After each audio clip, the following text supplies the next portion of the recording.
For Francois Hollande, not good news for him, this, is No, it? for months he'd been promising that he would reverse the trend of rising unemployment by the end of 2013. Well, figures out yesterday from the Labour Ministry showed that he didn't manage to do that. In fact, the number of people out of work in France hit a record high of 3.3 million in December. This comes as the French government begins to work on its so-called Responsibility Pact with businesses aimed at creating more jobs. Jonathan Crane has the story. This time, the French government lost its bet, unable to reverse the unemployment trend in 2013. In December, jobless claims rose by a further 10,200, putting the number of people out of work at just over 3.3 million, the largest total since records started. French President Francois Hollande, on a visit to Ankara, spoke before the figures were released. Stabilisation, which is what we have achieved, is not enough. What we need is a decrease, a reversal. One piece of good news, the number of job seekers among under 25-year-olds dropped by 2,300 in December, continuing a steady fall in this category, thanks largely to state-subsidised schemes focused on getting young people into work. But the number of jobless aged between 25 and 49 increased in December, as did the figures for those 50 and above, with a further 9,500 people in this age group now seeking work. The French Prime Minister Jean-Marc Ayrault welcomed the figures but believes more must be done. Stabilizing unemployment and declining youth unemployment are not enough.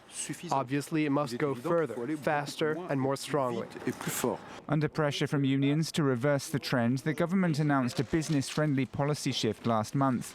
Among the measures, companies will receive tax and social security breaks in return for taking on new staff. Now we're going to take you to Argentina next. The government there has eased people's access to foreign currency. Yeah, this after the peso plunged against the dollar last week, you might remember, over fears, and there are fears now that inflation could soar as high as 30% this year. The Argentinian government has currency controls in place since 2011 in an attempt to prevent capital flight from the country, but instead people were just turning to the black market to buy their dollars. So this change announced by the government will allow Argentinian taxpayers and small businesses to buy $2,000 per month at the official rate, which is of course higher than the black market rate, but large businesses will still be barred from exchanging money, and analysts say it won't stop people using the black market. In Argentina, we have seen the hoarding of $143 billion over the last 10 years. As a result, we think the methodology implemented now is precisely what's required by small savers, for those who want to keep some dollar holdings. And this is what we are putting into effect.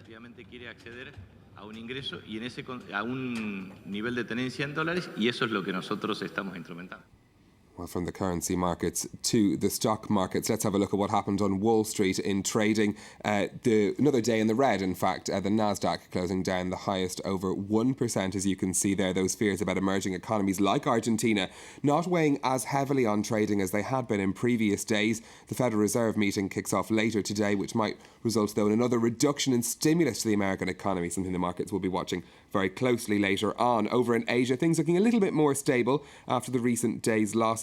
Their focus mostly on the Turkish Central Bank meeting and whether their emergency policy meeting today might produce measures to boost the lira. The Nikkei there leading the gains, just up over 0.3%.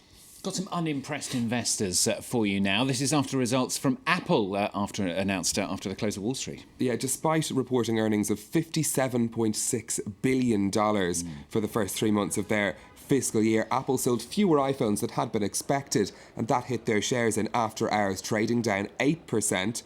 This is over fears that the company's future profitability mightn't be as stable as it currently is, and again reinforcing those fears that Tim Cook needs to do something to come up with a new product which will keep Apple at that sort of forefront of technology sales. In terms of sales, they fell 1% in the United States over those 3 months, but grew 11% in Japan, and in China sales were up by 29%, this even before the company started selling iPhones through the world's largest mobile operator, China Mobile. That happened, of course, just earlier this month.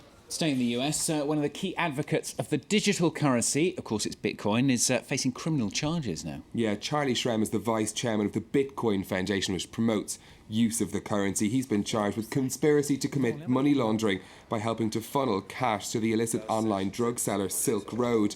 Now, prosecutors alleged that he conspired with a man called Robert Fiala to sell more than $1 million worth of Bitcoins to users of the controversial site. Shrem has appeared in court in New York and was released on bail. Let's listen to what prosecutors have to say about the case. We allege in the complaint brought today, and there's a money laundering violation, and there's evidence that's laid out in the complaint, and you can read it and judge for yourselves, and it'll play out in court. And both gentlemen are presumed innocent until proven guilty. But it lays out in some detail what the evidence was on the part of the individual who was the compliance officer and what his knowledge was. And when you have evidence like that, then it's appropriate to bring an action against the individual. Finally, Stephen, that word that keeps coming up in the business bulletin, austerity, affecting everyone, even in the UK, and even now the Queen. Yeah, British MPs have called on the royal household to cut costs and produce a clearer budget for its future planning. The Public Accounts Committee particularly highlighted the number of property repairs the royal estate has to carry out as a cause for concern.